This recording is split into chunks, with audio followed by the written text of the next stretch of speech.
বিহার বিধানসভা নির্বাচনের নির্ঘণ্ট ইতিমধ্যেই প্রকাশ হয়ে গিয়েছে। এক মাসও বাকি নেই বিহারের নির্বাচন হতে, অন্তত প্রথম দফার নির্বাচন 6ই নভেম্বর প্রথম দফার নির্বাচন, পরের দফার নির্বাচন 11ই নভেম্বর, 14ই নভেম্বর ফল প্রকাশ। কিন্তু যত নির্বাচন এগিয়ে আসছে ততই কিন্তু রাজনৈতিক সমীকরণ বদলে বদলে যাচ্ছে।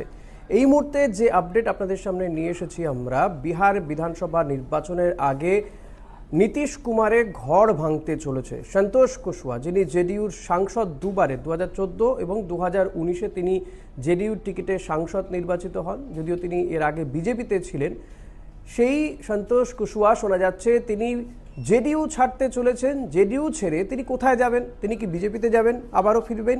না, উত্তর হচ্ছে তিনি জেডিইউ ছেড়ে আরজেডিতে, অর্থাৎ নীতিশ কুমারের একদম বিরোধী পক্ষে তিনি যোগ দিতে পারেন। আরজেডিতে তিনি যোগ দিতে পারেন এবং এই কুশওয়া জাতি যথেষ্ট ভোট রয়েছে বিহারে, পকেটে পকেটে তাদের শক্তি রয়েছে।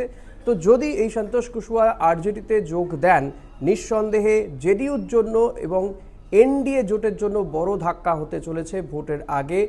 সেটা তো বলার অপেক্ষা রাখে না, কারণ কুশওয়া জাতির ভোট এবং জেডিইউর সঙ্গত্যাগ, এই সমস্ত কিছু নিয়ে এমনিতেই নীতিশ কুমার একটু চাপে রয়েছে। বিহারে বিজেপি এবং নীতিশ কুমার একটু চাপে রয়েছে, কারণ সাম্প্রতিকে দেখা গেছে যে নীতিশ কুমারের যে বক্তব্য, সেই বক্তব্যের সঙ্গে বাস্তবের অনেক সময় মিল হচ্ছে না। কখনো কখনো তার বক্তব্য তার উপস্থিতিতেই অন্য কেউ পাঠ করে শোনাচ্ছে।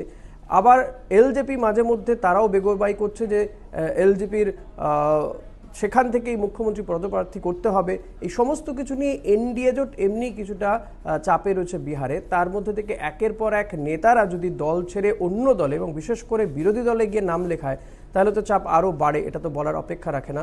সন্তোষ কুশওয়া তিনি 2010 সালে বিজেপির টিকিটে বিধায়ক হন। পরবর্তীতে 2013 সালে তিনি বিজেপি থেকে জেডিইউতে যান এবং জেডিইউতে গিয়ে 2014 এবং 2019-এ দুবার সাংসদ নির্বাচিত হন।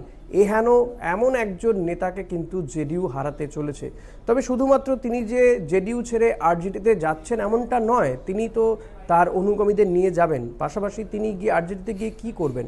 তিনি আরজেডির টিকিটে ভোটেও দাঁড়াতে পারেন বলে জানা যাচ্ছে। ধমদাহা এই কেন্দ্র থেকে নির্বাচনে দাঁড়াতে পারেন, আরজেডির টিকিটে দাঁড়াতে পারেন এই সন্তোষ কুশওয়া।